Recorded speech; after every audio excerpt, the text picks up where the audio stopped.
Balita ngayon online, Justin Brownlee nababatikos dahil sa pagpili nito sa Indonesian Basketball League ng mga Pinoy fans pa mismo. Totoo ba ito?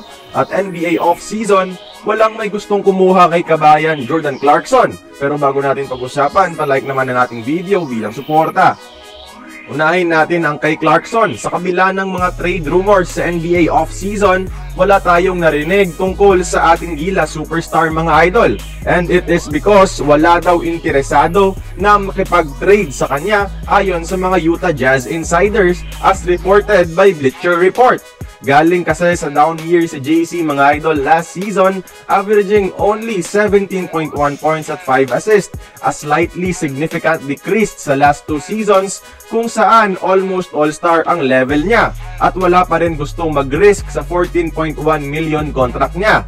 So, maghihintay na lang ang Jazz sa upcoming season kung may gustong kumuha kay JC bago ang trade deadline. Pero habang wala pa, he will remain as an integral part of the Jazz roster. Samantala, nakita ko lang to sa Ginebra Group sa Facebook, isang article na may title, Foreign Newspaper Reported on Negative and Controversial Reactions of Philippine Fans when Justin Brownlee won glory in Pelita Jaya, Indonesia, galing sa celebtoday24.com. Ayon dito, nakaramdam daw ng betrayal at galit ang mga Pinoy fans noong pinili ni JB maglaro noon sa Indonesia. Well, totoo bang article na ito mga idol? While there is a hint of truth about this, kulang sa kredibilidad ang news website na ito. Tandaan natin yan.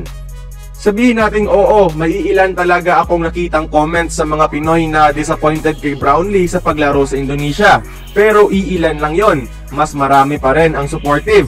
Di naman natin napipilit mga reaksyon nila. Pero sana lang mga idol, patuloy pa rin nating suportahan si Justin Brownlee. Madami nang ginawa at sinakripisyo yan para sa Philippine basketball glory. Marami ng beses na binuhat niya ang Pilipinas. Kaya suportahan natin kahit saan man pumunta ang ating pambansang import.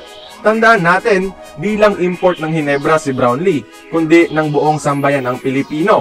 Yun lang mga idol. Comment nyo lang ang gusto nyong sabihin sa video. Join the conversation, magkomento lamang sa ibaba. Kung nagustuhan mo ang ating video, please like, share, and subscribe.